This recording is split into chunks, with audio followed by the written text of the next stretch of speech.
Hi everyone, welcome to Telugu Stock Channel. Nifty and Banknifty last వీక్లో చాలా పెద్ద fall record చేశాయి. మరి ఈ ట్రెండ్ అనేది ఇంకా కంటిన్యూ అవుతుందా? నెక్స్ట్ వీక్లో ఏ ట్రేడింగ్ లెవెల్స్లో మనకి స్టాక్ ప్రైజెస్ రివర్స్ అవ్వచ్చు? ఇలాంటి విషయాలు ఈ వీడియోలో చూద్దాం. ఈ వీడియోలో మేజర్గా నిఫ్టీ అండ్ బ్యాంక్ నిఫ్టీలో ఇప్పుడున్న ప్యాటర్న్స్ ఏంటి అండ్ ఆ ప్యాటర్న్స్కి ఎలాంటి టార్గెట్స్ మనకు కనపడుతున్నాయి అండ్ నెక్స్ట్ వీక్లో మనకి నిఫ్టీకి బ్యాంక్ నిఫ్టీకి ఉన్న సపోర్ట్స్ అండ్ రెసిస్టెన్స్ లెవెల్స్ని మనం ఎలా కనుక్కోవచ్చు. సో యాక్చువల్గా నేను ఇక్కడ లెవెల్స్ కూడా చెప్తాను, బట్ ఎలా కనుక్కోవచ్చు కూడా చెప్తాను. ఎందుకంటే నేను ఇచ్చే నాలెడ్జ్ కేవలం ఈ ఒక్క వీకే కాకుండా తర్వాత టైం ఫ్రేమ్లో కూడా మీరు ఎప్పుడైనా మీ ఓన్గా చేసుకోవాలనుకున్నా కూడా ఈ సపోర్ట్స్ అండ్ రెసిస్టెన్సెస్ని ఫైండ్ అవుట్ చేసుకునే విధంగా నేను ఎక్స్ప్లెయిన్ చేస్తాను. అండ్ ఫైనల్గా ఇప్పుడు నిఫ్టీ మనకి క్లియర్గా ఒక డౌన్ ట్రెండ్లో ఉందని తెలుసు. ఈ ట్రెండ్ అసలు ఎప్పుడు మారుతుంది, ఈ విషయాలన్నీ కూడా ఈ వీడియోలో మనం చూడబోతున్నాం. ఫస్ట్ ఆఫ్ ఆల్ నేను జీరోదాలో కైట్ యొక్క ప్లాట్ఫామ్ ఓపెన్ చేస్తున్నాను. అందులో నిఫ్టీ చార్ట్ని ఫుల్ స్క్రీన్ మోడ్లో ఓపెన్ చేస్తున్నాను. సో నేను ఇక్కడ యూజ్ చేస్తున్న చార్ట్ వచ్చేసి ట్రేడింగ్ వ్యూ యొక్క చార్ట్. సో ఈ వీడియోలో మనం 3 పాయింట్స్ డిస్కస్ చేసుకోబోతున్నాం కదా. అందులో ఫస్ట్ పాయింట్, కరెంట్ నిఫ్టీలో అండ్ బ్యాంక్ నిఫ్టీలో ఉన్న ప్యాటర్న్స్ ఏంటి, వాటి యొక్క టార్గెట్స్ ఏంటి అనేది తెలుసుకోవాలి. మనం నిఫ్టీలో కనుక అబ్జర్వ్ చేస్తే క్లియర్గా మనకు ఒక హెడ్ అండ్ షోల్డర్ ప్యాటర్న్ కనిపిస్తూ ఉందన్నమాట. సో ఈ నిఫ్టీ ప్యాటర్న్స్ని మనం ఇలా గనక డ్రా చేసుకుంటే మనకి left shoulder, head and right shoulder form అయ్యి ఇలాగా ఒక complete head and shoulder pattern అనేది ఫామ్ అయింది. యూజువల్గా ఈ హెడ్ అండ్ షోల్డర్ ప్యాటర్న్ యొక్క టార్గెట్ ఎక్కడ దాకా ఉంటుంది అని అంటే ఇలా మనం హెడ్ నుంచి నెక్ లైన్ దాకా మార్క్ చేసుకుంటే అంతవరకు మన టార్గెట్ ఉంటుంది. కాబట్టి నిఫ్టీ యొక్క హెడ్ అండ్ షోల్డర్ ప్యాటర్న్ ప్రకారం టార్గెట్ ఎంత అనంటే నిఫ్టీ ప్రైస్ వచ్చేసి 18,530 దాకా ఇప్పుడు కరెంట్గా ఫామ్ అయిన హెడ్ అండ్ షోల్డర్ ప్యాటర్న్ ఏదైతే ఉందో దాని యొక్క టార్గెట్ అనేది మనకు కనబడుతూ ఉంది. అయితే యాజ్ ఆన్ డేట్ మనం 19,000 దగ్గర ఉన్నాం. అయితే ఆల్ ఆఫ్ ఎ సడన్ మనకి 18,500కి వెళ్ళిపోవాలి అని ఏం లేదు. ఈవెన్ దో ఇలాంటి head and shoulder pattern form అయినా స్టాక్ ప్రైజెస్ కొన్నిసార్లు డైరెక్ట్గా టార్గెట్ని హిట్ అయిపోతాయి. కొన్నిసార్లు ఇలా పడిన తర్వాత కొంతవరకు ఒక కరెక్షన్ లాగా వచ్చి లేదా ప్రాఫిట్ బుకింగ్ జరిగిన తర్వాత నెక్స్ట్ ఫర్దర్ ఫాల్ అనేది రావచ్చు. కొన్నిసార్లు ఈ మేజర్ ఫాల్ దగ్గర ప్రాఫిట్ బుకింగ్ అవుతూ అంతకుముందు ఏదైతే నెక్ లైన్ ఉందో వాటిని టెస్ట్ చేస్తూ కూడా అక్కడ నుంచి రివర్స్ అయ్యి మళ్ళీ టార్గెట్స్ హిట్ అవ్వచ్చు. అండ్ అలాగే రేర్లీ మనం అబ్జర్వ్ చేస్తే ఒకవేళ ఇక్కడ నుంచి ఏదైనా గ్లోబల్ మొమెంటంలో స్ట్రాంగ్ ట్రెండ్ ఫామ్ అయింది అని అంటే ఇక్కడ నుంచి రివర్స్ అయ్యి స్టాప్ లాస్ ని హిట్ అవుతూ మనకి ఈ ట్రెండ్ ఒక ఫేక్ సిగ్నల్ లాగా ఫామ్ అవుతూ షార్ప్ అప్ ట్రెండ్ అనేది మనకి రికార్డ్ చేయొచ్చు. బట్ ఇప్పుడున్న కరెంట్ సిచ్యువేషన్స్ ఆధారంగా మనం అబ్జర్వ్ చేస్తే 18,530 లెవెల్ దాకా మనకి ఈజీగా పడేటట్టుగానే కనపడుతూ ఉంది. సో మన నిఫ్టీలో హెడ్ అండ్ షోల్డర్ ప్యాటర్న్ కనపడుతుంది.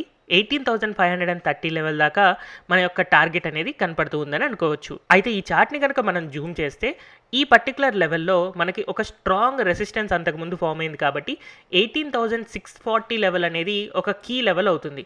సో ఒకవేళ 18,600, 650 దాకా వచ్చింది అని అంటే ఒకవేళ మనం షార్ట్స్లో ఉంటే నిఫ్టీలో మనం అక్కడ ప్రాఫిట్ బుకింగ్ అనేది చేసుకోవచ్చు. సో ఈవెన్ దో టార్గెట్ అనేది 18,530 అయినా 18,600 దగ్గర నుంచే మనం ఒకవేళ షార్ట్ పొజిషన్స్ లేదా పుట్స్ లాంటివి ఏమైనా బై చేసుకుంటే వాటిలో ప్రాఫిట్ బుకింగ్ చేసుకోవచ్చు. నెక్స్ట్ నేను బ్యాంక్ నిఫ్టీ యొక్క చార్ట్ అనాలిసిస్ చేయడం కోసం అది కూడా ఫుల్ స్క్రీన్లో ఓపెన్ చేస్తున్నాను. సో ఈ స్టాక్ చార్ట్ కనుక మనం అబ్జర్వ్ చేస్తే ఇక్కడ క్లియర్గా మనకి ఒక డబల్ టాప్ ప్యాటర్న్ కనబడుతుంది అనమాట. సో ఫస్ట్ ఇలా ఒక టాప్ ప్యాటర్న్ ఫామ్ అయింది, తర్వాత మళ్ళీ ఇలా ఇంకొక టాప్ ఫామ్ అయ్యి ఈసారి బ్రేక్అవుట్ ఇచ్చేసి మనకి ఇలా పడిపోతూ ఉంది. సో ఈ డబల్ టాప్ ప్యాటర్న్ మనం టాప్ నుంచి ఈ నెక్ లైన్ దాకా ఎంతైతే పడిందో అన్ని పాయింట్స్ మళ్ళీ పడుతుంది అని మనం గెస్ చేసుకోవచ్చు. సో ఈ డబల్ టాప్ ప్యాటర్న్ ప్రకారం మనం అబ్జర్వ్ చేస్తే బ్యాంక్ నిఫ్టీ 41,150 లెవెల్ దాకా మనకి పడడానికి ఛాన్సెస్ ఉన్నట్టుగా కనపడుతుంది. సో ఇందాక నిఫ్టీలో ఎలా అయితే ఎక్స్ప్లెయిన్ చేశానో అదే విధంగా ఇక్కడ బ్యాంక్ నిఫ్టీ కూడా ఆల్ ఆఫ్ ఎ సడన్ మనకి స్టాప్ లాస్ హిట్ అయిపోవచ్చు, లేదా ఇప్పుడున్న కరెంట్ లెవెల్స్లో కొంతకాలం కన్సాలిడేట్ అయిన తర్వాత మళ్ళీ నెక్స్ట్ ఫర్దర్ ఫాల్ రావచ్చు, లేదా ఇలాంటి షార్ప్ ట్రెండ్ని రివర్స్ చేస్తూ ఒకవేళ ఈ నెక్ లైన్ బ్రేక్ అయ్యి మళ్ళీ పైన క్లోజ్ అయింది అని అంటే అక్కడ నుంచి ఇది ఒక ఫేక్ సిగ్నల్ అయ్యి ఇంకా పైకి కూడా వెళ్ళొచ్చు. సో ఇలా ఫస్ట్ ఆఫ్ ఆల్ మనం నిఫ్టీ యొక్క ప్యాటర్న్ టార్గెట్స్ని అండ్ అలాగే బ్యాంక్ నిఫ్టీ యొక్క ప్యాటర్న్ టార్గెట్స్ ని తెలుసుకున్నాం కదా. నెక్స్ట్ ఇప్పుడు నిఫ్టీలో నెక్స్ట్ వీక్ ఉన్న సపోర్ట్స్ రెసిస్టెన్సెస్ ఏంటి అనేది చూద్దాం. సో దీనికోసం నేను ఇక్కడ ఒక సింపుల్ ఇండికేటర్ ని యూజ్ చేయబోతున్నాను, అదే డాన్చైన్ ఛానల్. మీరు ఇక్కడ ఇండికేటర్స్లో సెర్చ్లో డాన్చైన్ అని కనుక సెర్చ్ చేస్తే డాన్చైన్ ఛానల్ వస్తుంది. దీని మీద సింపుల్గా క్లిక్ చేయండి. ఇలా క్లిక్ చేసిన తర్వాత మనం ఏం చేయాలి అంటే ఎప్పుడైతే డాన్చైన్ ఛానల్ ఇలా సైడ్ వైజ్ పక్కకి చాలా టైం పీరియడ్ ఉంటుందో ఆ టైం పీరియడ్ దగ్గర మనం మార్క్ చేసుకోవాల్సి ఉంటుంది. సో ఇక్కడ నేనేం చేస్తున్నాను అంటే ఒక హారిజాంటల్ లైన్ తీసుకొని ఇక్కడ మార్క్ చేసుకుంటున్నాను.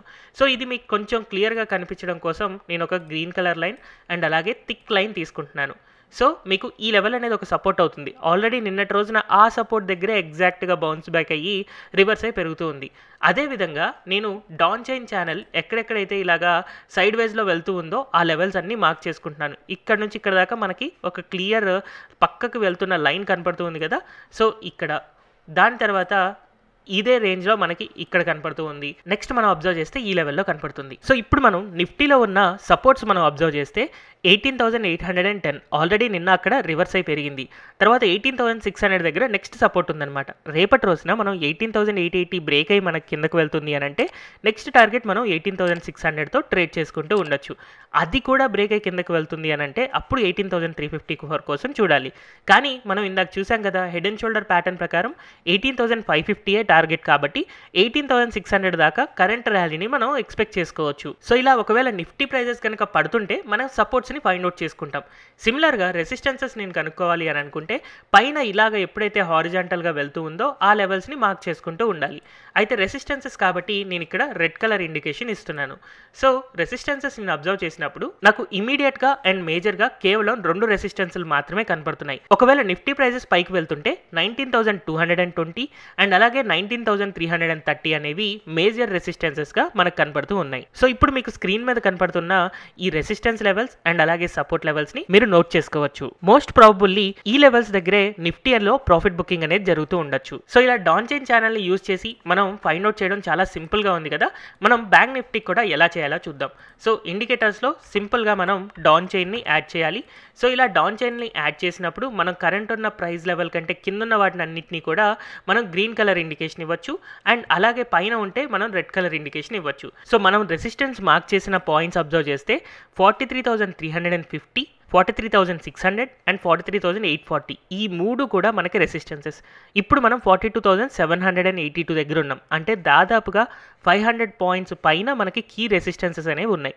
మరి సపోర్ట్స్ ఎక్కడ ఉన్నాయి అని ఫైండ్ అవుట్ చేయడం కోసం లోవర్ లెవెల్స్లో మనకి డాన్చైన్ హారిజాంటల్ ఉన్న ప్లేసెస్ కనుక మార్క్ చేసుకుంటే నెక్స్ట్ వీక్ కోసం 41,980, 41,830 అండ్ 41,570 అనేవి మనకి మేజర్ సపోర్ట్స్ అవుతున్నాయి.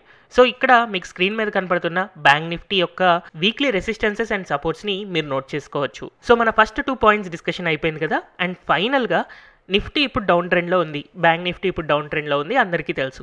కానీ అసలు ఎప్పుడు ఇది రివర్స్ అవుతుంది, మనం ఎప్పుడు కొంచెం ఇది ట్రెండ్ రివర్స్ అవుతుందని కొంచెం తొందరగా ప్రిడిక్ట్ చేయొచ్చు. దీనికి ఒక చాలా సింపుల్ లాజిక్ ఉంది. ఆ సింపుల్ లాజిక్ ఏంటి అంటే ఫస్ట్ ఆఫ్ ఆల్ నిఫ్టీని మీరు 1 అవర్ చార్ట్లో పెట్టుకోండి. సో ఇలా 1 అవర్ చార్ట్లో పెట్టుకున్న తర్వాత ఇండికేటర్స్లోకి వెళ్ళి ఎక్స్పోనెన్షియల్ మూవింగ్ యావరేజ్ని యాడ్ చేయండి. సో మూవింగ్ యావరేజ్ ఎక్స్పోనెన్షియల్ అని కనబడుతుంది కదా, దీన్ని సెలెక్ట్ చేసుకున్న తర్వాత బై డిఫాల్ట్ ఇక్కడ మనకి 9 ఉంటుంది. సో దీని యొక్క సెట్టింగ్స్లోకి వెళ్ళి బై డిఫాల్ట్ ఉన్న 9ని మీరు 50గా మార్చి అండ్ స్టైల్లో మనకు కొంచెం క్లియర్గా కనిపించడం కోసం ఒక రెడ్ కలర్ ఇండికేటర్తో ఇలా ఒక డార్క్ లైన్ పెట్టుకోండి.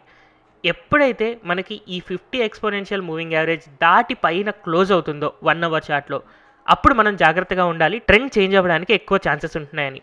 అన్లెస్ అండ్ అంటిల్ మన స్టాక్ ప్రైస్ అనేది బిలో 50 ఎక్స్పోనెన్షియల్ మూవింగ్ యావరేజ్ ఉంది అని అంటే అలాంటప్పుడు మనం క్లియర్గా డౌన్ ట్రెండ్లో ఉన్నట్టే.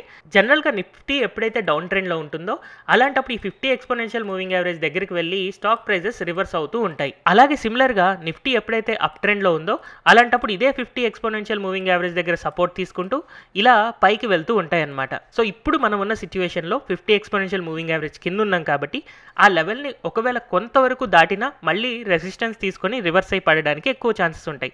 దీన్ని కన్వీనియంట్గా దాటి క్లియర్గా పైన క్లోజ్ అవుతుంటే మాత్రమే అలాంటప్పుడే మనం దాన్ని ట్రెండ్ మారుతుంది అని అనుకోవచ్చు. సిమిలర్గా బ్యాంక్ నిఫ్టీలో కూడా మనం ఎక్స్పోనెన్షియల్ మూవింగ్ యావరేజ్ని యాడ్ చేసుకోవచ్చు. అయితే ఈ ఎక్స్పోనెన్షియల్ మూవింగ్ యావరేజ్ని మనం 1 అవర్ టైం ఫ్రేమ్లో చూడాల్సి ఉంటుంది. సో ఈ 1 అవర్ టైం ఫ్రేమ్లో మనం ఇలా ఎక్స్పోనెన్షియల్ మూవింగ్ యావరేజ్ సెలెక్ట్ చేసుకున్న తర్వాత దాన్ని ఇక్కడ బై డిఫాల్ట్ ఉన్న 9ని 50గా చేంజ్ చేసుకోవాలి. అండ్ ఏదైనా ఒక కలర్ ఇండికేషన్ మనకు క్లియర్గా ఉండడం కోసం డార్క్ కలర్లో పెట్టుకొని సెలెక్ట్ చేసుకోవాలి. సో ఈ 50 ఎక్స్పోనెన్షియల్ మూవింగ్ యావరేజ్ దాటి పైకి వెళ్తేనే అప్పుడే మనం ఒక అప్ ట్రెండ్ వస్తుంది అని అనుకోవచ్చు.